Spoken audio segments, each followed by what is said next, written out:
السلام علیکم ورحمۃ اللہ وبرکاتہ۔ کیسے ہیں آپ لوگ؟ اللہ تبارک و تعالیٰ سے دعا ہے کہ اللہ تبارک و تعالیٰ آپ سب کو اپنی حفظ و امان میں رکھے، ہر طرح کی پریشانیوں سے، آفتوں، مصیبتوں، بیماریوں سے آپ سب کی حفاظت فرمائے، آپ کے گھر والوں کی حفاظت فرمائے اور صحت و تندرستی اور ایمان والی درازی عمر بالخیر عطا فرمائے، آمین۔ آؤ قرآن سیکھیں کلاس لے کر ایک مرتبہ پھر آپ کی خدمت میں حاضر ہیں۔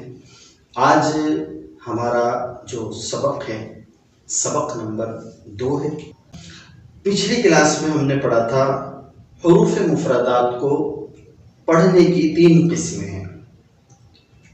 آج ہم یہ سیکھیں گے کہ حروف مفردات میں کتنے حروف ایسے ہیں جن کی آوازیں ایک دوسرے سے ملتی جلتی ہیں، مگر ہرگز وہ ایک طرح سے نہیں پڑھے جاتے۔ ٹھیک ہے، اکثر وہ لوگ جنہوں نے قرآن پاک تجوید کے ساتھ نہیں پڑھا، وہ قرآن پڑھنے میں یہی غلطیاں کرتے ہیں، جس کی وجہ سے قرآن پاک کے جو حروف ہیں وہ ایک جیسے ادا ہوتے ہیں، اور ایک جیسے ادا ہونے کی وجہ سے ان کے معنی بعض اوقات غلط ہو جاتے ہیں، تبدیل ہو جاتے ہیں، اور جب حروف کے معنی تبدیل ہو جاتے ہیں تو بعض اوقات نماز میں اگر ایسی غلطی ہو جائے تو نماز فاسد ہو جاتی ہے۔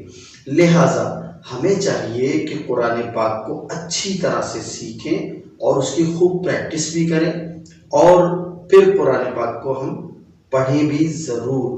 تو انشاءاللہ ہم آج اس میں دیکھیں گے کون کون سے حروف ایک جیسی آوازوں والے ہیں، مگر ان میں فرق کرنا ضروری ہوتا ہے۔ ٹھیک ہے، ایک جیسی آواز والے حروف میں سب سے پہلے ہم لیتے ہیں تا، پھر اس کے بعد ہم لیتے ہیں تو۔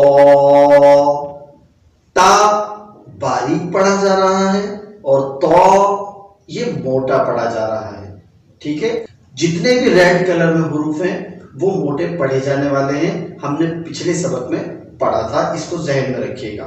ٹھیک ہے، اچھا، اس کے بعد ہم لیں گے سا۔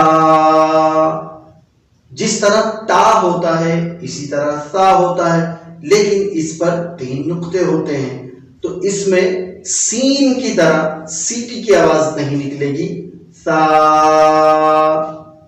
سین، صاد۔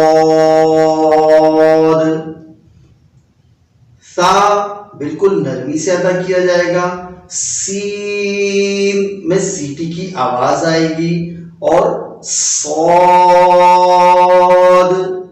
میں بھی سیٹی کی آواز تو آئے گی، لیکن صاد جو ہے ریڈ کلر میں لکھا ہوا ہے، ہم موٹا پڑھیں گے۔ اب ہم لیتے ہیں زال، زا، ظا۔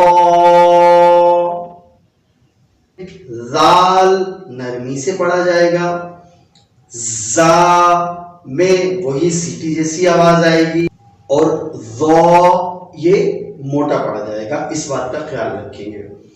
اس کے بعد جو حروف ہیں ان میں ہے دال، ضاد، دال باریک پڑھا جائے گا، ضاد یہ موٹا پڑھا جائے گا۔ اسی طرح سے پھر حرف ہے قاف، اس پر 2 نقطے ہوتے ہیں، یہ موٹا پڑھا جائے گا۔ اس کے بعد کاف، دونوں کی آوازوں میں فرق کرنا ضروری ہے، ورنہ اگر دونوں کو کاف کے مخرج سے پڑھیں گے تو اس کے معنی چینج ہو جائیں گے، معنی چینج ہوں گے تو ظاہر سی بات ہے کہ قرآن پاک پڑھنے کا ثواب نہیں بلکہ پھر ہمیں الٹا گناہ ملے گا۔ اللہ تعالیٰ ہم سب کو صحیح قرآن پڑھنے کی توفیق عطا فرمائے۔ مزید حروف لیتے ہیں ہا، ہا۔ اس کے بعد جو اس سے ملتا جلتا حرف ہے وہ ہے ہا۔ ہا جو ہے